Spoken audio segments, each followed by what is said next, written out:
kaikille. Terve.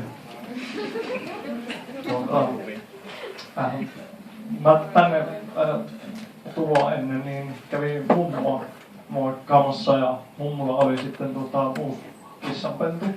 Itse tykkään kissoista tosi paljon ja tykkään leikkiä niiden kanssa. Joskus sitten se leikki tietenkin vähän äityy rajummaksi ja niin tälläkin kertaa ja se kissa sitten raas mua.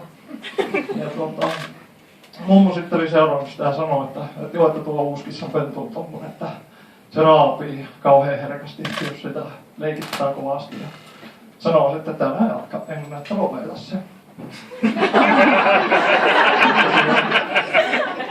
Vieläkin paha olo, se piti lopettaa.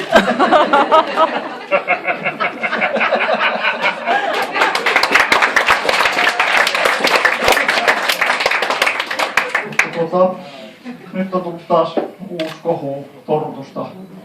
Joulutorttu on nyt hakaaristi. On mun mielestä jotenkin vähän kaukaa haettu juttu. Vähän samaan kuin mä tulisin ja sanoisin, että kalakukko näyttää pakaralta. Vaikka sitten jos sanoisin, että riisipiirakka näyttää tukiaisen pimpsalta. Tuo oli oikeastaan vähän huono esimerkki, kun se näyttää. Sulla on yhteen samaan porkuneen levyä. Ruskeata ruttua reunilta ja valkoista mömmää siinä keskellä.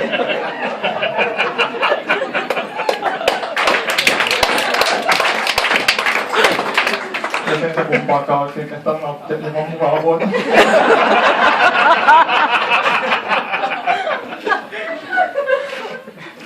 Mutta mä oon kiinnostunut ihmispsykologiasta jonkun verran ja ainakin mulla on aina kiinnostanut tää Pavlovin koira juttu, eli ehdollistuminen. Pavlovihan teki sen, että se aina koiraa ruokkiessa soitti kelloa. Ja sit kun se soitti sitä kelloa eikä antanut edes ruokaa, niin ne koirat siltikin kuolessa. Ja mä sitten ajattelin, että mä itsekin kokeilen sitä. Mulla ei ollut koiraa, niin mä sitten kokeilin tyttöystävällä. Se toimi ihan hyvin, että aina kun Nokia tunee soi, niin mun tyttöystävä oli sitten alasti ja märkänä sängyllä odottelemassa. Sitten jossain vaiheessa tajusin, että oli mennyt vähän liian pitkälle, kun Nokia tunee taas värähti soimaan ja tyttökaveri oli melkein saman tien siinä alasti taas märkänä odottelemassa. Me istuttiin bussissa. Tää oli mukava tyttöystävä sille, että se tykkäsi kokeilla aina kaikkea uutta niin seksipuolella. Ja yksi mitä me kokeiltiin oli parin vaihto. Ja löydettiinkin semmoinen pariskunta, joka sitten halusi lähteä tähän mukaan ja hoidettiin hommat siinä.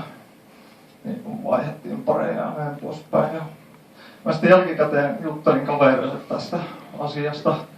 Ja ne oli mukaisesti siinä kyllä ihan samaa mieltä, että mulla olisi kuulunut harrastaa seksiä sen toisen parin naisen kanssa.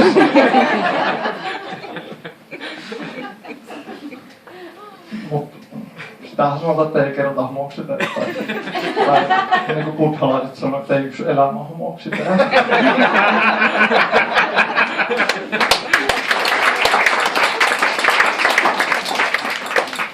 Sitten vielä tähän loppuun pitää kertoa, tämä samainen tyttöystävä oli lukenut sellaista kirjaa kuin 50 Shades of Grey. En tiedä, ootteko kuulleet? Joku ehkä saattanut. Se on kuitenkin tämmöinen eroottinen novelli. Siinä on aika raisua se seksipuoli, että siinä on kaikenlaista sidontaa ja sadomasokismia ja kaikkea tällaista.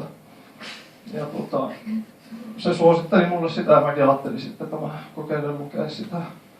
Otin sitten illalla sen kirjan ja lähdin selailemaan sitä varmaan jotain 6-7 sivua kerkesin selailemaan ja sitten totesin, että ei ollut oma juttu. Jotenkin oli ihan vitun vaikea rungata kirja kädessä.